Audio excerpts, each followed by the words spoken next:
کسی بھائی کی طرف سے بڑا عجیب و غریب قسم کا آیا ہے. ہاں جی. کیا کوئی اسٹوڈنٹ اپنے استاد کے جسم کی مالش کر سکتا ہے؟ اسی طرح کوئی بھائی اپنے بہن کی مالش کر سکتا ہے یا کوئی بہن اپنے بھائی کی مالش کر سکتی ہے؟ اس حوالے سے شرعی احکامات ہوتا ہے. شرعی احکامات تو یہ ہیں کہ اس طرح فتویٰ تو ہم کسی کے اوپر نہیں لگا سکتے. اس طرح کے معاملات میں فاعل اور مفعول دونوں کو اپنی کیفیت کو چیک کرنا ہوگا. ظاہر ہے کہ بہن بھائی آپس میں نامحرم تو نہیں ہے، لیکن اگر بہن یا بھائی آپس میں ایک دوسرے کے جسم کے ان حصوں کو ٹچ کرتے ہیں کہ جو مطلب میاں بیوی والے معاملات ہو سکتے ہیں، تو وہ اس میں ہم کسی پہ فتویٰ نہیں لگاتے، لیکن یہ کرنا اسلام میں اجازت نہیں ہے اس کی. استاد شاگرد والا معاملہ بھی جو ہے یہ اکثر یعنی مدرسوں کے اندر ہی یہ معاملہ ہوتا ہے. اسکول ٹیچر کو آج تک آپ نے کبھی اسکول ٹیچر نے آپ سے کبھی بازو دبوائی ہے یا ٹانگیں دبوائی ہیں؟ پھر یہ کہتے ہیں جناب اسکول ٹیچروں کے بارے میں نہیں بولتا، مدرسوں کے استادوں کے بارے میں بولتا ہے. تو مدرسوں کے استاد یہ کام کروا رہے ہیں نا. ہم نے تو آج تک کسی اسکول ٹیچر یا کسی پرنسپل کو نہیں دیکھا، نہ کسی یونیورسٹی کے چانسلر کو، کہ وہ کسی اسٹوڈنٹ سے ہاتھ پاؤں دبوا رہا ہو. یہ کون دبواتا ہے؟ بزرگ علماء مدرسوں کے. اور اس کے بعد جو کچھ آگے معاملات چلتے ہیں وہ سب کو پتہ ہے. تو میرا خیال ہے کہ اس طرح کے معاملات میں دونوں طرف سے احتیاط کرنے کی ضرورت ہے. اسٹوڈنٹس کو بھی دیکھنا چاہیے کہ یہ استاد صاحب کس چکر میں ہیں.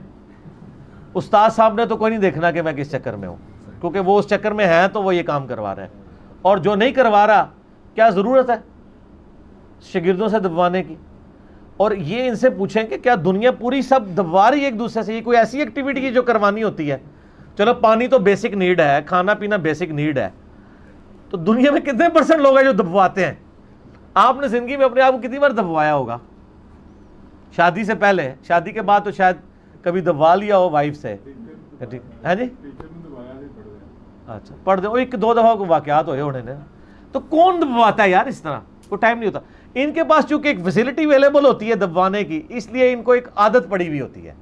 اور یہ میں بتاؤں، یہ دبوانے کی عادت بڑی بری ہے. جن کا جسم ٹوٹتا ہے نا، وہ جب دبوانا شروع کرتے ہیں نا تو وہ ان کو پھر دبوائے بغیر رام بھی نہیں آتا. یہ ایک ایڈکٹ بھی ہو جاتا ہے بندہ اس کے ساتھ. تو یہ پھر ان کو عادت پڑ جاتی ہے کہ مفتے میں دبوانے والے اویلیبل ہیں.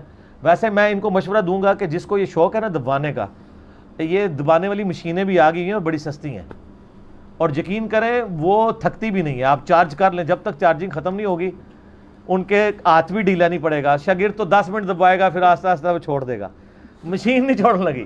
مشین جناب 10 گھنٹے کی چارجنگ ہے نا، وہ جو جتنے خشوع خضوع کے ساتھ وہ پہلے منٹ میں دبا رہی تھی نا، آخری منٹ میں بھی وہ اسی خشوع خضوع سے دبائے گی. تو آپ مشینیں لے لیں، یہ میں مزاق نہیں، باقی بڑی سستی اویلیبل ہے ادھر بھی صحیح طریقے سے. اور وہ مشینیں آپ کو وہاں پہ مالش کر دیں گی جہاں پہ کوئی آپ کا شاگرد مالش نہیں کر سکتا.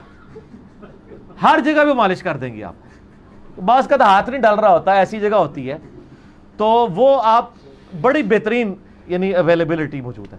سر کی مالش کروانی ہو تو کسی نائی کے پاس چلے جائیں. اگر 100 روپے کے آپ بال کٹواتے ہیں، اس کے بعد جب وہ آپ دیکھیں نا بالوں کو جب ایسے سے کرتے ہیں کتنا مزہ آتا ہے، تو 100 روپے اس کو اور دے دیں، اس کو کہ 10 منٹ اور کر دے، وہ شوق سے کر دے گا. لیکن یہ کام نہ کروائیں، اس طرح کے نقصانات ہو جاتے ہیں. اور مطلب شیطان تو کہیں سے بھی داخل ہو جاتا ہے نا. نبی علیہ السلام نے تو، صحیح بخاری و مسلم کی حدیث ہے کہ نبی علیہ السلام نے 2 مردوں کو ایک بسترے میں ایک چادر کے اندر سونے سے منع فرمایا، اور 2 عورتوں کو بھی. یہ بخاری مسلم دونوں میں حدیث ہے. اس سے آپ کو مزاج رسول کا پتہ چل جائے گا صلی اللہ علیہ وسلم. بھئی 2 عورتوں نے کیا کرنا ہے؟ اسی طریقے سے نبی علیہ السلام کی حدیث میں یہاں تک آتا ہے کہ جب بچے بڑے ہو جائیں ان کے بسترے الگ کرو، بہن بھائی کا بسترا بھی الگ کر دو. تو یہ والے معاملات نہیں ہونے چاہیے، کیونکہ شیطان کسی بھی وقت کہیں سے بھی داخل ہو سکتا ہے. اس طرح کے معاملات کو اوائڈ کرنا چاہیے. اور باقی رہا یعنی ایک ماں باپ والا رشتہ ہے، وہ تو ایک ایکسٹرا آرڈنری ہے. کوئی شخص اپنی ماں کو دباتا ہے یا کوئی اپنے باپ کو، وہاں تو کوئی اس طرح کا تصور آنے والا معاملہ نہیں ہوتا. وہ اللہ تعالیٰ نے ایک غیر معمولی، وہ آپ ضرور دبایا کریں. اور ساس سسر کے حوالے سے بھی ذرا اسی میں، ساس سسر کے بارے میں بھی بچنے میں عافیت ہے. جی ہاں، کیونکہ جو ساس سسر والا معاملہ ہے نا میرے بھائی، وہ جو محرم والا رشتہ ہے نا، وہ اللہ تعالیٰ نے اس کو ایک محرم کے طور پہ اسٹیبلش کیا ہے. ادروائز جو شہوت والے معاملات ہیں وہ تو ختم نہیں ہوں گے اس کی وجہ سے. جیسا کہ اگر کوئی شخص کسی عورت کے ساتھ نکاح کرتا ہے، نکاح کرنے سے پہلے اگر اس عورت کی ماں بیوہ تھی تو اس سے بھی نکاح کر سکتا تھا.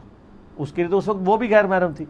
اب جو بعد میں وہ محرم ہو گئی ہے وہ اس وجہ سے ہوئی ہے کہ سورہ نساء میں آیت نمبر 24 میں آئے کہ جن عورتوں سے تم صحبت کر لو ان عورتوں کی مائیں بھی تم پہ حرام ہے، اور جن عورتوں کے ساتھ تمہارے بیٹوں نے صحبت کی ہوئی ہے وہ عورتیں ان باپوں کے لیے حرام ہے۔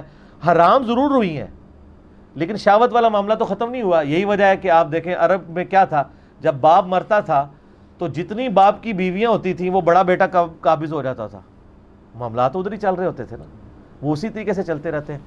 تو اس لیے جو ساس سسر کو دبانے والا معاملہ بھی ہے نا، اس میں بھی احتیاط کرنی چاہیے۔ اگر کوئی بوڑھی والا معاملہ ہے وہ لادا ہے، لیکن میرے پاس اس طرح کے کئی کیسز آئے ہیں جو کچھ یعنی سسر ہیں انہوں نے بہوؤں کے ساتھ کیا ہے، اور جو داماد ہیں انہوں نے ساسوں کے ساتھ کیا ہے، یعنی انورٹڈ کاماز میں۔ تو اور اس کے بعد جو ایک نئی گیم وہ مسارت والا بھی مسئلہ شروع ہو جاتا ہے نا، فقہ حنفی کا، بتا دیں؟ اس کا سوال بھی اکثر آیا۔ ہاں چلے سوال کے کلپ شلپ نہ بنائیں آپ، بس میں راہ چلتے ہی بات کرتا ہوں۔ آپ پتہ فقہ حنفی کا یہ مسئلہ اور بڑے لوگ پوچھ رہے ہوتے ہیں۔ مسئلہ یہ ہے کہ جی میں اب کوڈ ورڈز میں بات کروں گا، صرف شادی شدہ لوگوں کو سمجھ آ رہی ہوگی، اور ان کو اشارہ کرانے ہی کافی ہوتا ہے، باقیوں کو تو ضرورت ہی نہیں ہوتی بتانے کی۔ تو وہ یہ کہتے ہیں، اچھا ان کو آپ بتائیں گے، ٹھیک ہے اچھی بات ہے۔ وہ کہتے ہیں کہ جی اگر کوئی شخص یعنی شہوت کے ساتھ اپنی ساس کو چھو لے، ٹچ کر لے، تو اس شخص کی بیوی اس پہ ہمیشہ کے لیے حرام ہو جائے گی۔ 3 طلاقیں کیا بالکل اگے ہی ایٹم بم پہ گیا ہوتے تھے۔ اور اسی طریقے سے اگر کوئی سسر اپنی بہو کو شہوت کے ساتھ چھو لے، اس بیچارے کے خامند کو پتہ ہی کوئی نہیں ہے، وہ اس کے لیے ہمیشہ کے لیے حرام ہوگی، اس کے خامند کے لیے۔ یہ فقہ حنفی کا پیٹ مسئلہ ہے، بار شریعت میں لکھا ہے، در مختار میں، رد المختار میں، اور اس کو بڑا وہ فخری ہے جب کسی کی شادی ہونے لگتی ہے نا تو اس کو کتابوں میں پڑھاتے ہیں یہ مسئلہ۔ ویسے تو عام بندے کے دماغ میں یہ بات آتی بھی نہیں ہے، ٹھیک ہے، وہ پہلے ڈلواتے ہیں۔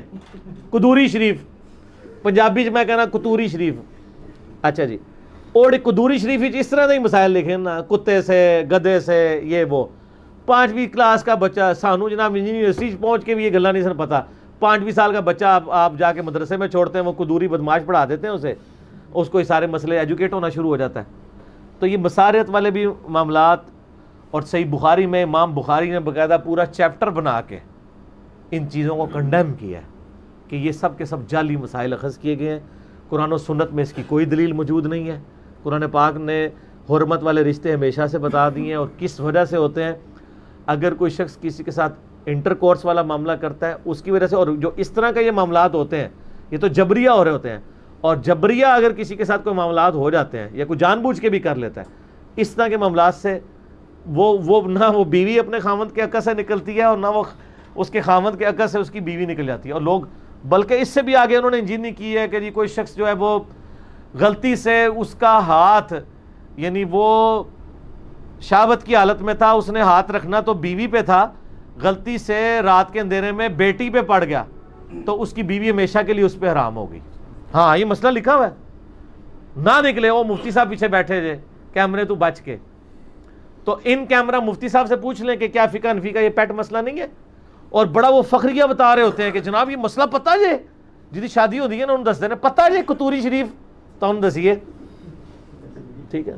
یہ قطوری بات کہیں گے، یہ قطورہ یہ لفظ بولا ہے یعنی کتے کے بچے کے لیے نا پنجابی میں بولا جاتا ہے، ٹھیک ہے۔ تو وہ کوئی پوچھ رہے قطوری کا مطلب کیا ہے یا قطورہ کسے کہتے ہیں؟ قطورہ تو ویسے لفظ ایک عربی میں بھی آتا ہے نا، اس کا کیا مطلب ہوتا ہے؟ اچھا، تو